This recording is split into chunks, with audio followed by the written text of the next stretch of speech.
और जिस जुनून में मैंने आज अपने चकवाल को देखा है, आपको आज मैं सलाम पेश करता हूं।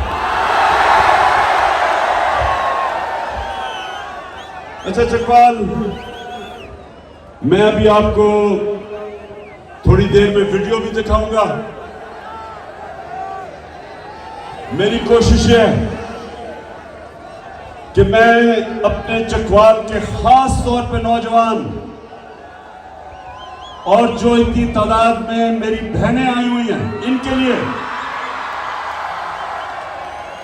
मैं आज आपको हकीकी आजादी की तहरीक में चकवाल को शामिल करूं।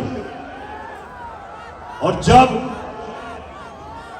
इंशाअल्लाह मैं आपको कॉल दूंगा, मेरे सारे चकवाल के नौजवान, मेरी बहनें, मेरे बुजुर्ग, आपने सबने मेरी कॉल पे अपने मुल्क को हकीकी तौर पे आजाद करने के लिए आप सबने निकलना है।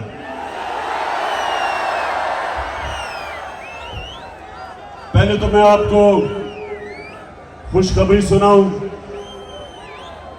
कल रात मैंने एक टेलीथॉन किया। सैलाब के जो मुतासरीन हैं उनके लिए पैसे इकट्ठे करने के लिए। ये तीसरा टेलीथॉन था। और चकवाल, आपको हैरत होगी कि 3 टेलीथॉन में मेरी कौम ने 14 अरब रुपया मुझे दिया।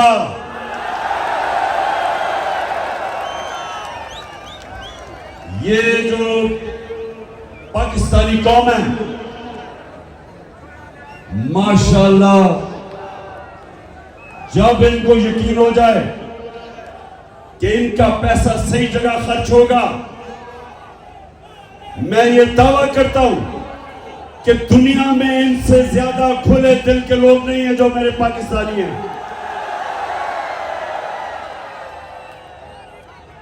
3 टेलीथॉन मतलब के 8.5 घंटे में 14 अरब रुपया, 14 अरब रुपया मेरी कौम ने। अच्छा, अब जरा सुनना है आपने। एक मैं पहले संजीदा बात से शुरू करना चाहता हूं। इस वक्त हमारे जो खास तौर पे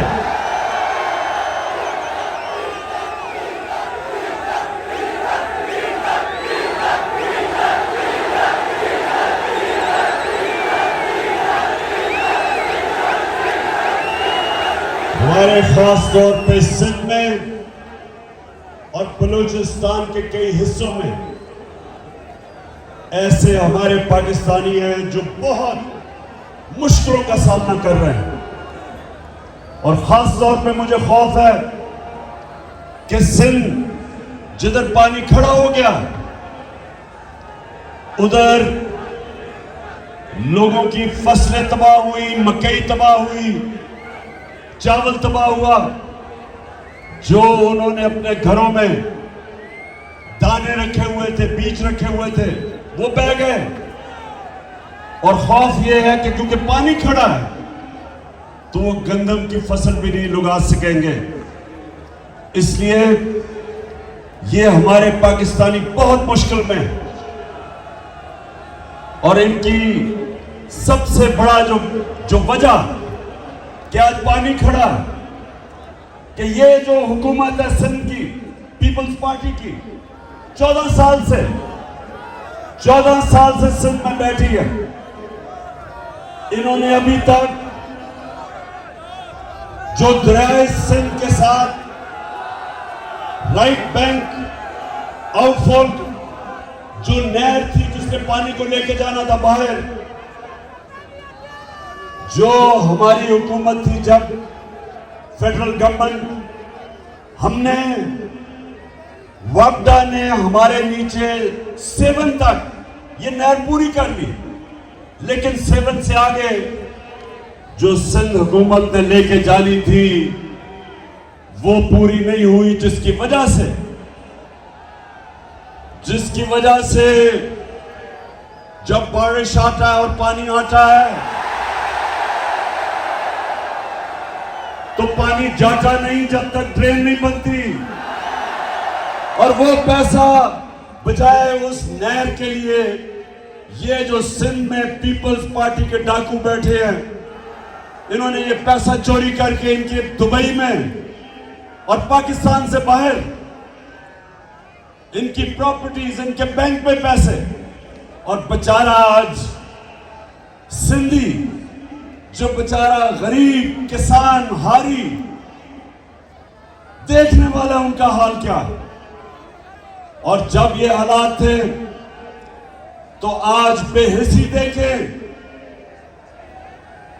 उसकी बेहिसी देखें शहबाज शरीफ की, कि वो मुल्क से बाहर दौरे कर रहा है, यूनाइटेड नेशन चला गया है। कौन सा मार का मारना यूनाइटेड नेशंस, जब मुल्क के अंदर इतना बड़ा अजाब आया हुआ है। 3 करोड़ पाकिस्तानी मुतासिर है सैलाब से। कौन सा मुल्क का सरबरा मुल्क से बाहर तब जाता है जब इतना बड़ा है मुल्क के ऊपर अल्लाह का इम्तिहान आया हो। और दूसरी तरफ जो 14 साल से पीपल्स पार्टी का चेयरमैन बिलावल भुट्टो, देसी विलायती,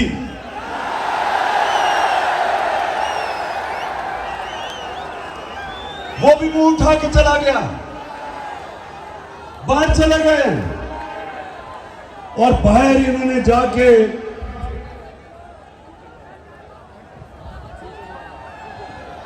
अब बाहर तो चले गए, तो चले, अगर बाहर जाना था तो चलो कोई पाकिस्तान की इज्जत में इजाफा ही कर देते।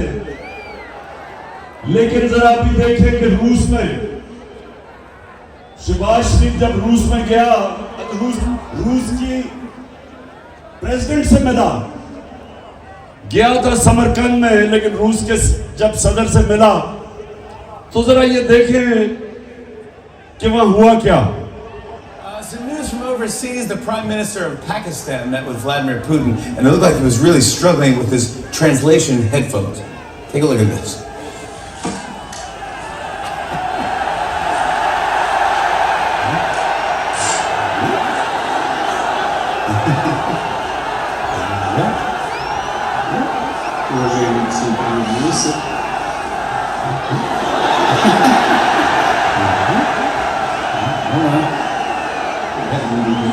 Yeah, here you go.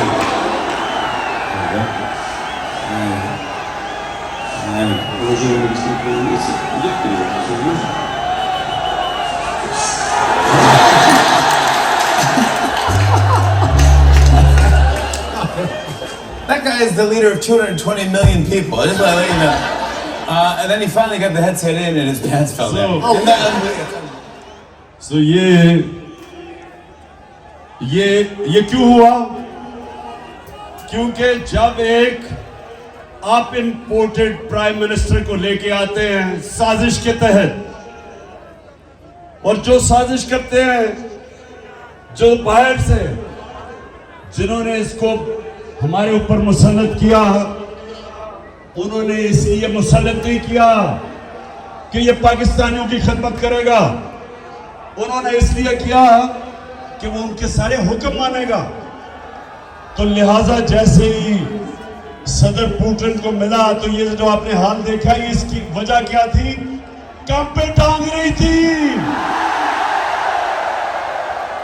अच्छा, जरा बड़े भाई साहब को भी देख लो। जब इनका बड़ा भाई मिला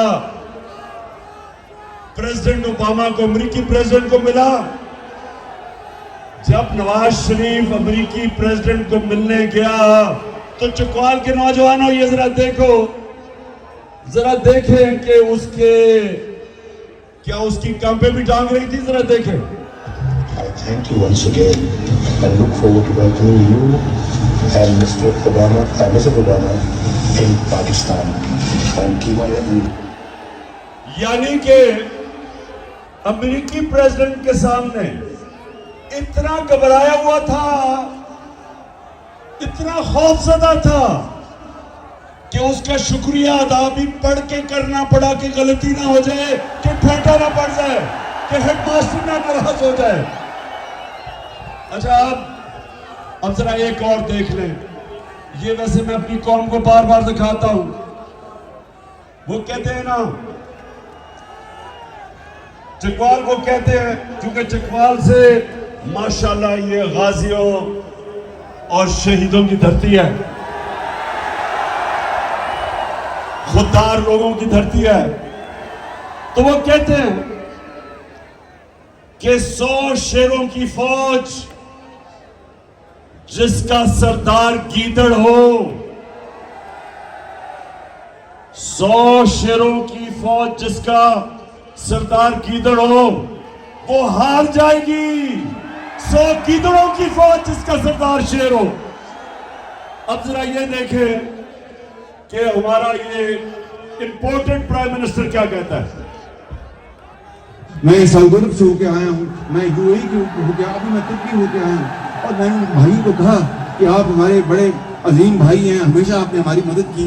और मैंने यही कहा, जब मैं आया हूँ तो आप समझेंगे शायद मांगने आया, मैं मांगने नहीं आया, लेकिन मजबूरी है। आप जिस तरह माजी में कि इमरान खान अपने पैर पे खड़ा होके इस मुल्क की, अगर इस मुल्क की क़यादत पे पहुंचा था तो अपने पैर पे खड़ा होके पहुंचा था। वो किसी एस्टेब्लिशमेंट की नर्सरी के अंदर नहीं पाला गया था। वो नवाज शरीफ की तरह जनरल जनानी के घर पे सरिया लगाते लगाते नहीं चीफ मिनिस्टर और प्राइम मिनिस्टर बना था। 22 साल मेहनत की। थोड़े से लोग थे मेरे साथ, मैं याद है पहली दफा 26 साल पहले चकवाल आया, थोड़े से लोग थे, थोड़े 10, 15, 20, 50 लोग से शुरू किया। अपनी इस मुल्क में लोगों के पास घर घर गया, सारे मुल्क में फिरा, अपनी कौम को समझाने की कोशिश की कि मेरे नबी सल्लल्लाहु अलैहि वसल्लम ने जब मदीना की रियासत बनाई तो उसकी बुनियाद रखी अदल और इंसाफ पे। इसलिए मैंने अपनी जमात का नाम रखा इंसाफ की तहरीक, क्योंकि कोई माशरा इंसाफ के बगैर ऊपर नहीं आ सकता। इसलिए हजरत अली रज़ी अल्लाह ताला ने कहा था कि कुफर का निजाम चल जाएगा, लेकिन जुल्म का निजाम नहीं चल सकता, ना इंसाफी का निजाम नहीं चल सकता। ये निजाम मेरे नबी सल्लल्लाहु अलैहि वसल्लम, दुनिया के सबसे अजीम लीडर ने क्या कहा कि वो कौम है। चकवाल, ये जरा आज मेरी बड़ी गौर से आपने बात सुननी है, क्योंकि उसके बाद मैं तहरीक में निकलने लगा हूं। मैं ये कभी इन चोरों को तस्लीम नहीं करूंगा, कभी मैं इन चोरों को तस्लीम नहीं करूंगा। जब तक मेरे में खून है मैं इनका मुकाबला करूंगा, और जो भी इनके पीछे समझ रहे हैं कि ये कौम चोरों को तस्लीम करेगी, उनका भी मुकाबला करूंगा, कभी हार नहीं मानूंगा। मेरे नबी सल्लल्लाहु अलैहि वसल्लम ने कहा था, चकवाल नौजवानों, ये आपके लिए खास तौर पे मेरा काम है आपकी तरबियत करना। मैं आपका बाप की तरह हूं, और मैं जिस तरह अपने बेटों को समझाता हूं कि आपके सामने 2 रास्ते हैं। जब आप नमाज पढ़ते हैं तो सिर्फ अल्लाह से आप मांगते हैं, वो रास्ता जिस पे अल्लाह ने लोगों पे नेमतें बख्शी, आप अल्लाह से कहते हैं, वो रास्ता नहीं जो तबाही का रास्ता है। आप सबके सामने 2 रास्ते हैं। एक रास्ता है कि इन चोरों की हम गुलामी करें, ये तबाही का रास्ता। दूसरा रास्ता है कि हम अपने नबी सल्लल्लाहु अलैहि वसल्लम की सुन्नत के ऊपर चलते हुए राय हक पे खड़े हों, अमर बिल मारूफ, जो कुरान में अल्लाह में हुक्म देता है कि अच्छाई के साथ खड़े हो और बुराई के खिलाफ जहाद लड़ो। अगर आपके कैबिनेट 60% लोग चोरी के ऊपर जमानत पे हो, आसिफ जरदारी जैसा डाकू, मुल्क का बड़ा डाकू,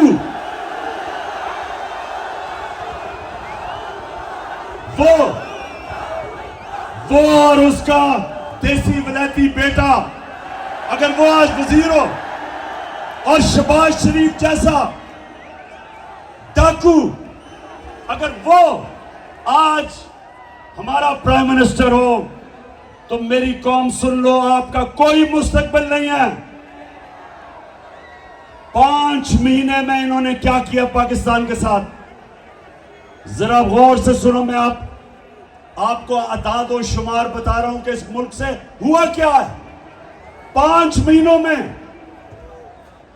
जब इन्होंने हमारी हुकूमत कराई और इन्होंने सबने एक बात कही कि जनाब महंगाई बहुत बढ़ गई, इमरान खान से महंगाई कंट्रोल नहीं हो रही। इनके साथ इनके लिफाफे सहाफी जो पैसे लेके अपने जमीर बेचते हैं, और वो मीडिया हाउस, और आपको सबको पता है वो मीडिया हाउस जिसको पैसे देके जो मर्जी मुल्क के खिलाफ करवाना हो करवाओ, चोरों को भी चोरी भी बचाने के लिए तैयार। इन सबको इन्होंने मिला के हमारे खिलाफ, मेरे खिलाफ प्रोपेगेंडा किया कि माइशत तबाह हो गई, महंगाई आसमानों पे चली गई, महंगाई मार्च कर दी, देसी विलायती बिलावल ने महंगाई मार्च कर दी, फजल रहमान डीजल ने 2 धरने दे दिए।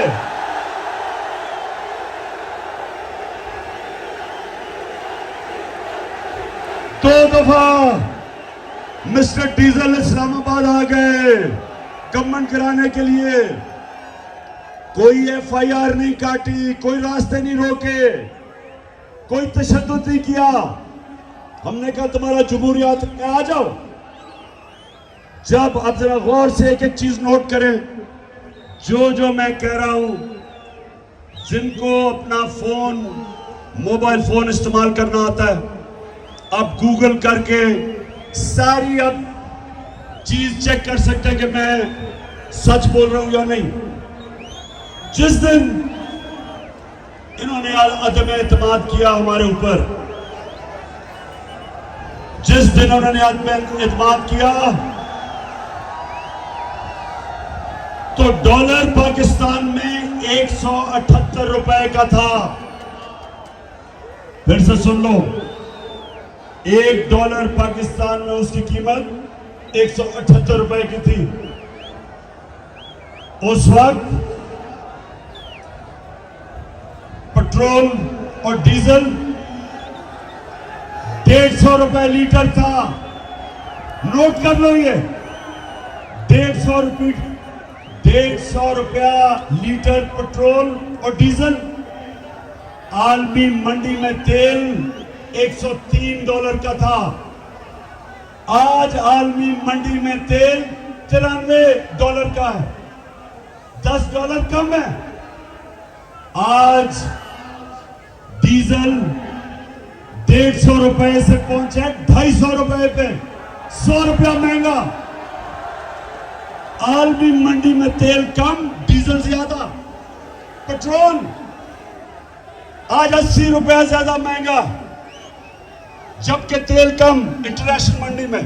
बिजली, जिन के पास बिजली के बिल आए हैं, सुनो, हम 16 रुपए यूनिट पे बिजली हमारे जमाने में थी, आज 36 रुपए यूनिट पे, और टैक्स मिला के 50 रुपए यूनिट से भी ऊपर चली गई है।